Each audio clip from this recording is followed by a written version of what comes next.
Hello everyone, here we've got a video on two rubber bladed fans which I got last week, I think last Tuesday. They're very different, and yeah, surprisingly two rubber bladed fans that are not GEC fans, which is a rare occasion for once. We have this 1970s Progress 12-inch desk fan and this 1940s Airflow 8-inch desk fan. Now, the Progress is still rocking its original blades, but the Airflow's blades are not original. I think they might have been leather originally, but I don't have any leather, so I replaced them with rubber. Like we've got, yeah. I have the original blade set, which is here, but as you can see, they're not the best. This one isn't too bad though. Like, I've seen worse in terms of these Airflow fans. I've seen worse, but I still thought it was best bet. Also, this one has autumn written on it. I still thought it was best bet to replace them. I actually had filmed this fan last week, but the video had to be scrapped because I filmed it in slow motion and the quality looked awful after editing. So I decided to scrap that video and film it with this. I can't give my angles, but with this one. Blade set of these, you may notice, there's no screw holding them in.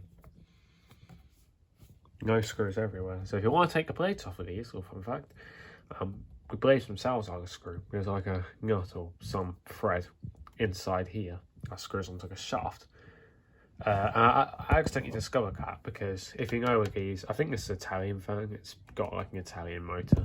Oscillator, and it's pretty much all Italian internally. It's got a typical Italian motors. They have like a worm gear thread on the back of the shaft. It's usually screwed on with a nut. I was trying to remove that, so I was holding the blades, and yeah, you hold that while turning the blades. I don't remember which way. It might have been clockwise, and they will unscrew, but it might be reverse threaded. But yeah, either way, you hold the shaft and you turn these. I can't film today. I keep drifting off, but yeah, you basically just turn the blades while holding the shaft, and the blades will come off as they're screwed on that way. And once you do it enough, you can just pull them right off. These blades are also awkward. You undo a screw, but you can't pry from the back here. You have to separate these two pieces, you know, well, here, you have to pry that off, and then there's a flathead screw on the side that you undo to get this back piece off. I don't know why they designed it like that, but blades were annoying to replace as well. Well, the originals, they have this lip which holds them in. That's it. That's all that holds the blades in. So I have to make my own little lip while gluing them in place. I mean, it looks like a massive mess, but it holds, so hey. Side view. Back view. There was a little cap there to cover the screws, because this fan has a cap to cover every screw for some reason. But I lost this one because when prying it off, it flew off into the garage somewhere, and now it's vanished. I'm never finding that cap again. But the rest of it is all still there. Airflow. I think it said London, England here, so it might be made in London, England. Can't read the rest, so it's all like rubbed off. Here's the information tag on the Progress, the Italian rubber bladed fan. It's type 577W50, 220 volts, 50 cycles, 2802957, whatever that means, serial number maybe, 45 watts. It doesn't say where it's made, but I highly suspect Italy. It's very Italian internally. It's pretty much built just as an Italian fan internally, so I'm gonna guess Italy. But these rubber feet are not original. The original ones had completely hardened and were cracked, so I replaced them with the ones off the Komatsu pedestal fan. I like this fan though. It's double insulated as well. Autumn Airflow. It would have said 40 to 60 cycles, 200 to 250 volts. Don't remember what the rest said though. This has also got unoriginal feet. which the feet on this came off the Pifco 16-inch desk fan that I got off the Utmost Geek. You know, the one in terrible condition. Yeah, I'm pretty much using that as a parts fan because I think it's best bet for it. It's unfortunate because I like those Pifcos, but plastic is just too far gone on it. Also, some things to note about these fans. This one has a little transformer in the base for the speeds, which I think is pretty cool. That's something that you would see on like a GEC. Usually not something like this. Oh yeah, this fan. Back bearing is missing a chunk out of it, so it's amazing it still runs. Yeah, there's a chunk, I don't know how, but there is. But it still works. Now we've got both fans plugged in. Better start with the progress on low.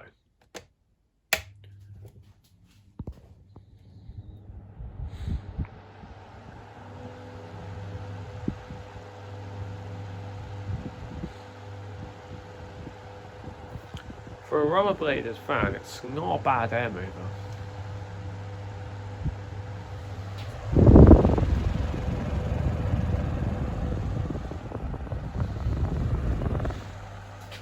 I believe it's similar performance to a GC Bullex 12-inch desk fan, which is good. Here's high. Barely any difference between the speeds, like a GEC Bullex 16-inch.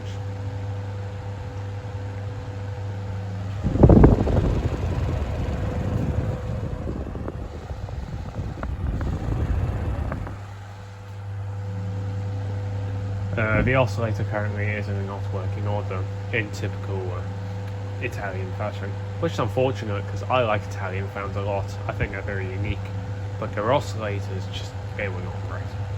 The problem with this one is the gear, which is always being turned. You know, there's a gear which the shaft is always turning, and that gear is damaged, so it causes problems. It causes the motor to seize up. I think so, or either I'm just a massive moron, but yeah, that gear is damaged, so I'll try and do something about it though. Other than that, the oscillator runs completely fine.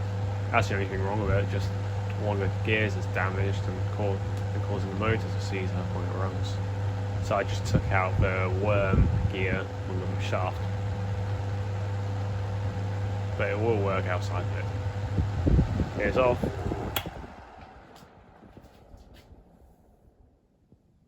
No, I'm not going to touch the blades. Not a great spin down though. It has been cleaned out and oiled. And the oscillator was very gunky. They seem to get very gunky on these Italian fans. Because the Starlet, which also has a like Italian designed oscillator and motor, it has a very gunky oscillator as well. But the oscillator still works on the Starlet though. It's in better condition than the oscillator on this, which is a miracle. Starlets aren't known to have great oscillators, but that one still works though, which is very neat. Yeah, next up, we have this airflow, which is just a simple plug-in and go fan. So if we turn the outlet on, here's on.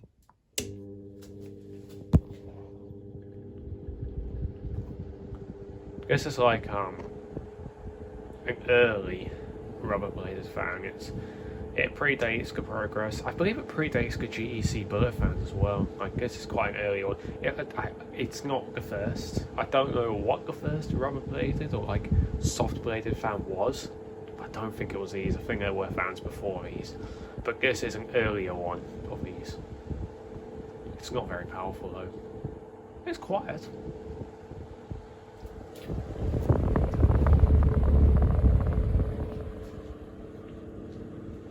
It spins pretty well. Well, it spins surprisingly well considering the shaft is a little bit bent and the back bearing's missing a chunk, so it's amazing the thing still runs alright.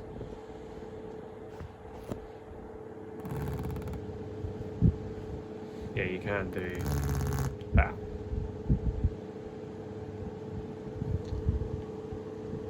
Ooh, doesn't really shake too much. I'm surprised by that because I think a few days ago it was pretty shaky, but it's not anymore. It's always neat. Oh yeah, you also have to you've got to line up the front and the back piece of those blades in a certain way, otherwise the fan will just shake. I lined it up best I can, so maybe why it's intentional shaking, but I don't know. The blades on these were a pain to replace as well. In my opinion, the company that did rubber blades the best was GEC. They did them the best. They were like the most user-friendly, most easily replaceable blade set ever. These are way harder. And these are just moulded on, I think, so I'll need to go a whole new rubber mould for them. But at least with the GEC, it is just a blade set squished between two metal pieces. You just undo the screw that holds the two metal pieces on. Blades will come off, and you can get the rubber blades off and make a new set out of a sheet of rubber, which I've done with this. Let's turn this one off.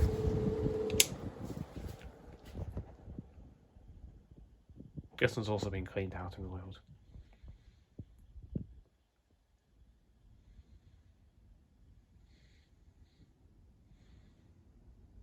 Yeah, it's still out of balance.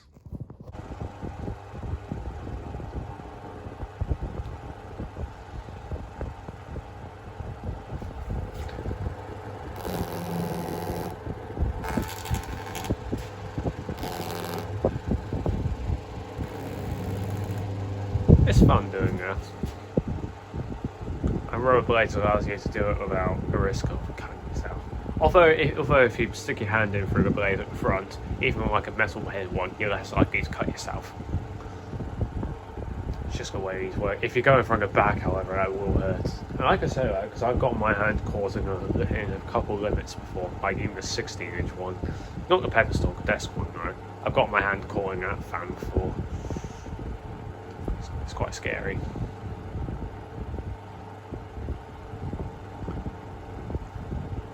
I guess we could do a little spin down, can't we? Let's see which one of these two is the best spin down.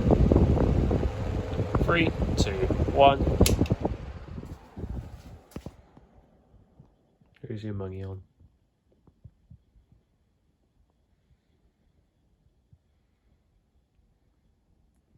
If you said yeah, though, you were right.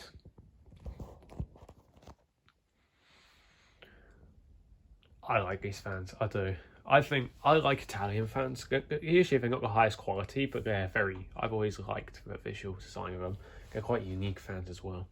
And this one with the rubber blades I like a lot. This generally a fan I really do like. And it's airflow.